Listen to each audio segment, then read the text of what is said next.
Vipin Das hit മേക്കറാണ്. കാരണം ഒരു 99% സിനിമകളെല്ലാം ഹിറ്റാണ്. പിന്നെ പ്രൊഡ്യൂസ് ചെയ്ത് സ്ക്രിപ്റ്റ് എഴുതിയ നമ്മുടെ വാഴയൊക്കെ അടിപൊളി കളക്ഷൻ നേടിയിട്ടുണ്ട്. വിപിൻ ദാസ് സംവിധാനം ചെയ്യുന്ന ഏറ്റവും ലേറ്റസ്റ്റ് ആയിട്ട് സംവിധാനം ചെയ്യുന്ന പടം സന്തോഷ് ട്രോഫി എന്ന് പറയുന്ന സിനിമയാണ്. പൃഥ്വിരാജ് ആയിരുന്നു നായകൻ.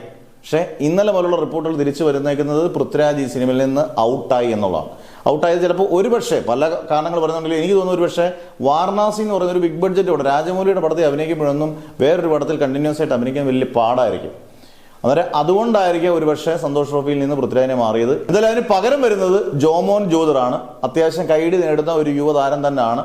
പിന്നെ വിപിൻ ദാസിന്റെ സ്ക്രിപ്റ്റ് നല്ല അടിപൊളിയായിട്ടുണ്ടെങ്കിൽ അത്യാവശ്യം ചിരിക്കാനും സംഭവങ്ങളൊക്കെ ഉണ്ടെങ്കിൽ ഓട്ടോമാറ്റിക്കായിട്ടും ഇതൊരു പ്രത്യേക സ്റ്റോറിയാണ് താനും സന്തോഷ് ട്രോഫി. അന്നേരം വിജയിക്കാനുള്ള ചാൻസ് കൂടുതലാണ്. അതുകൊണ്ടായിരിക്കും അദ്ദേഹം ജോമൻ ജോദറിനെ കാസ്റ്റിംഗിലേക്ക് പൃഥ്വിരാജിന് പകരം കാസ്റ്റ് ചെയ്തിരിക്കുന്നത്. എന്തായാലും ഇതൊരു സ്ട്രോങ് റൂമേഴ്സ് മാത്രമായിരിക്കാനല്ല ചാൻസ്, ഇതായിരിക്കാൻ ചാൻസ് കൂടുതലാണ്. പൃഥ്വിരാജ് പുറത്താണ്, കാരണം വാരണാസിയുടെ തിരക്കാണെന്നാണ് നമ്മൾ പ്രതീക്ഷിക്കുന്നത്. എന്തായാലും സന്തോഷ് ട്രോഫി ഗംഭീര സിനിമയാകട്ടെ.